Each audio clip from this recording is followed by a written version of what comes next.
நான் போடுற வீடியோஸ் உங்களுக்கு பிடிச்சிருந்தா மறக்காம சப்ஸ்கிரைப் பண்ணி பெல் ஐகான் பிரஸ் பண்ணுங்க.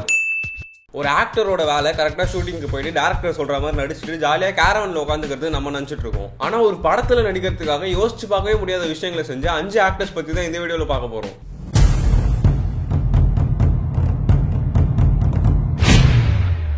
5th பிளேஸ்ல லியோனார்டோ டிகாப்ரியோ 2015ல வந்து அந்த ரெவனன்ட் அப்படின்ற படத்துல அவர் நடிச்சிருந்தாரு. அந்த படத்தை பார்க்கும்போது நமக்கே லைட்டா குளிர்ற மாதிரி இருக்கும். ஏன்னா மொத்த கதையும் ஒரே வைக்கிற பனியில நடக்கிற மாதிரி தான் இருக்கும். அந்த குளிர்லயே டிகாப்ரியோ தண்ணியில அடிச்சுட்டு போற மாதிரிலாம் சீன்ஸ் இருக்கு. அது எல்லாத்தையும் கிராபிக்ஸ் எல்லாம் பண்ணாம நிஜமாவே -22 டிகிரி ஃபாரன்ஹீட் இருக்கிற இடத்துல ஷூட் பண்ணிருக்காங்க. அது மட்டும் இல்லாம அனிமலோட ஃபிளஷை பச்சையா சாப்பிடுற மாதிரி ஒரு சீன் இருக்கு. ஆனா டிகாப்ரியோ 92லயே வெஜிடேரியனா மாறிட்டாரு அப்படின்றதுனால பாக்குறதுக்கு ஃபிளஷ் மாதிரி இருக்கிற ஒரு ப்ராப்பையும் ரெடி பண்ணிட்டாங்க. பட் அது பாக்குறதுக்கு ரியலிஸ்டிக்கா இருக்காது அப்படின்றதுனால டிகாப்ரியோ நிஜமாவே ஒரு எரும மாட்டோட லிவரை பச்சையா சாப்பிட்டிருக்காரு. இந்த ரெவனன்ட் படத்துக்காக தான் பெஸ்ட் ஆக்டர் கேட்டகரியில ஆஸ்கரும் வாங்கினாரு.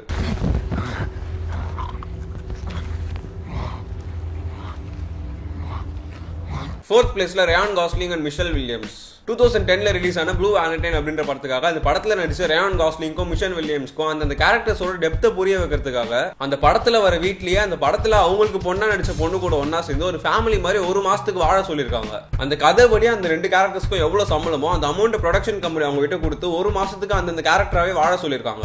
ஹஸ்பண்ட் அண்ட் ஒய்ஃப் மாதிரி இவங்களும் அந்த பொண்ணை பார்க்குலாம் கூட்டு போயிருக்காங்க. ஒன்னா சேர்ந்து கிறிஸ்மஸ்லாம் செலிப்ரேட் பண்ணிருக்காங்க. அந்த ஒரு மாசம் முடிஞ்சதுக்கு அப்புறமா அந்த கேரக்டர்ஸோட எமோஷன்ஸ் புரிஞ்சதுக்கு அப்புறமா ஷூட்டை ஸ்டார்ட் பண்ணிருக்காங்க. டிஆர் மாதிரி ஹீரோயின்ஸ் தொடாம நடிச்சாலே கிசுக்கு செலுத்துற மீடியாஸ்லாம் இவங்களை பத்தி எப்படி எழுதிருப்பாங்க யோசிச்சு பாருங்க. அவங்க 2 பேருக்கும் கல்யாணமே ஆகி ஒரு பொண்ணே இருக்குன்னு சொல்லி எழுத ஆரம்பிச்சிட்டாங்க. பட் படம் ரிலீஸ் ஆனதுக்கு அப்புறமா தான் இது எல்லாமே படத்துக்காக தெரிய வந்திருக்கு.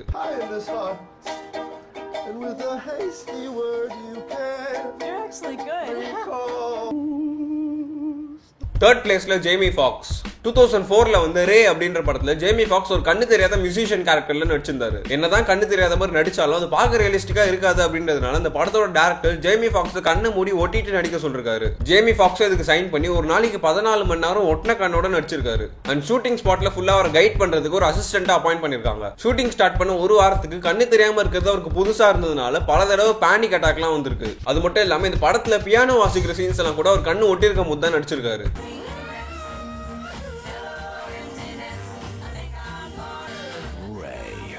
செகண்ட் பிளேஸ்ல கிறிஸ்டியன் பேல். இவர் பேட்மேனா பார்த்துருப்பீங்க. அந்த படத்துல இவர் எவ்வளவு பல்கா இருப்பாருன்னு உங்களுக்கே தெரியும். ஆனா அந்த படம் ரிலீஸ் ஆனதுக்கு ஒரு வருஷம் முன்னாடி 2004ல வந்து அந்த மிஷனிஸ்ட் அப்படின்ற படத்துக்காக 28 கிலோ குறைச்சிருக்காரு. அந்த படத்துல இவரோட லுக்குக்கும் அதுக்கு முன்னாடி வந்த படத்துல இருந்த லுக்குக்கும் கம்பேர் பண்ணி பார்த்தா அடையாளமே தெரியாத அளவுக்கு ஒல்லியா இருக்காரு. வெறும் 4 மாசத்துல ஸ்ட்ரிக்டான டயட் ஃபாலோ பண்ணி ரொம்ப கம்மியா சாப்பிட்டு ஒரு நாளைக்கு 2 மணி நேரம் மட்டும் தூங்கி எலும்பெல்லாம் வெளியே தெரியற அளவுக்கு ஒல்லியா இருக்காரு. நம்ம ஊர்ல எல்லாம் ஹீரோஸ்க்கு தளபதியின் பட்டம் வைக்கிற மாதிரி இவருக்கு ஒரு பட்டம் வைக்கணும்னா டிரான்ஸ்ஃபார்மர்னு வைக்கலாம். ஏன்னா இவர் அதோட நிறுத்தல. மறுபடியும் 2018ல வந்து வைஸ் அப்படின்ற படத்துக்காக 20 கிலோ கெயின் பண்ணிருக்காரு. அண்ட் இது 3 பேரோட போட்டோ இல்ல, 3மே ஒரே ஆள் தான். ஃபர்ஸ்ட் பிளேஸ்ல டாம் க்ரூஸ். நிறைய பேருக்கு மிஷன் இம்பாசிபிள் மூலமா தான் டாம் க்ரூஸ் தெரியும். அந்த மிஷன் இம்பாசிபிள் 6 பார்ட்ஸ்லயே வந்து எல்லா ஸ்டன்ட்ஸுமே இவரே தான் பண்ணிருக்காரு. அப்படி என்னதான் பண்ணிருக்காருன்னு பார்த்தா 6th பார்ட்டோட கிளைமேக்ஸ்ல வந்து ஹெலிகாப்டர் சீக்வன்ஸ் ஃபுல்லா இவரே ஹெலிகாப்டர் ஓட்டி எடுத்தது. அப்புறம் இந்த ஹெலிகாப்டரோட சைட்ல தொங்க அங்கிருந்து ஸ்லிப் ஆகி கீழே விழுந்தது எல்லாமே ஒரே ஒரு ரோப்பை நம்பி பண்ணது. 2500 ஃபீட் ஹைட்ல பறக்கிற பிளேன்ல இருந்து ரோப் லைன் இல்லாம குதிச்சிருக்காரு. டேக் ஆஃப் ஆகிற பிளேனோட சைட்ல தொங்கிருக்காரு. பர்ஜ் கலிஃபால ஒரு கயிறை கட்டி சுத்தி சுத்தி ஓடி விளையாடி இருக்காரு. ஹெல்மெட்டே போடாம பைக்ல வெண்டு போட்டு போயிருக்காரு. அண்ட் 6.5 நிமிஷத்துக்கு மூச்சு விடாம அண்டர் வாட்டர்ல நடிச்சிருக்காரு. கண்ணுக்கு க்ளோஸா ஒரு கத்தி வந்து நிக்கிற சீனுக்காக அந்த கத்தியை ஒரு கேபிள் கூட அட்டாச் பண்ணிட்டு கரெக்டா ஒரு கண்ணுல இருந்து 1/2 இன்ச் தூரம் வரைக்கும் வர மாதிரி மெஷர் பண்ணிட்டு அவர் கண்ணுக்கு நேரம் கத்தியை டிராப் பண்ணிருக்காங்க. பட் அந்த சீன்லயும் கண்ணை கூட மூடாம நடிச்சிருக்காரு. இன்னும் சொல்லணும்னா சொல்லிட்டே போலாம். அதனால தான் டாம் க்ரூஸ் ஃபர்ஸ்ட் பிளேஸ்ல இருக்காரு. அண்ட் ஸ்பெஷல் மென்ஷன்ல நிறைய ஆக்டர்ஸ் இருக்காங்க. ஜாக்கி சான் ஒரு படத்துல வர எல்லா ரிஸ்கான ஸ்டன்ட்ஸுமே அவரே தான் பண்ணிருக்காரு. அண்ட் நம்ம தமிழ் இண்டஸ்ட்ரியிலே நிறைய ஆக்டர்ஸ் இருக்காங்க. எக்ஸாம்பிளுக்கு நம்ம சியான் விக்ரம் ஐ படத்துக்காக 30 கிலோ குறைச்சிருக்காரு. நம்ம தலை ரிஸ்கான பைக் ஸ்டன்ட்ஸ் எல்லாம் அவரே பண்றாரு. நம்ம தனுஷ் டைவிங் சூட்லாம் இல்லாம 50 அடி ஆழத்துல அண்டர் வாட்டர்ல நடிச்சிருக்காரு. 6 மெழுகுவர்த்திகள் அப்படின்ற படத்துக்காக ஆக்டர் ஷாம் பல நாள் தூங்காம கண்ணு ஃபுல்லா வீங்க வச்சு நடிச்சிருக்காரு. சோ செய்யற வேலையில டெடிகேஷன் எவ்வளவு முக்கியம்னு உங்க கிட்ட இருந்து கத்துக்கலாம். இந்த வீடியோ பிடிச்சதா லைக் பண்ணுங்க. நான் வேற எந்த மாதிரி வீடியோ போடலாம் உங்களுக்கு ஏதாவது ஐடியா இருந்தா கமெண்ட்ல டைப் பண்ணுங்க. மறக்காம சப்ஸ்கிரைப் பண்ணி பெல் ஐகான் பிரஸ் பண்ணுங்க. தேங்க்ஸ் ஃபார் வாட்சிங்.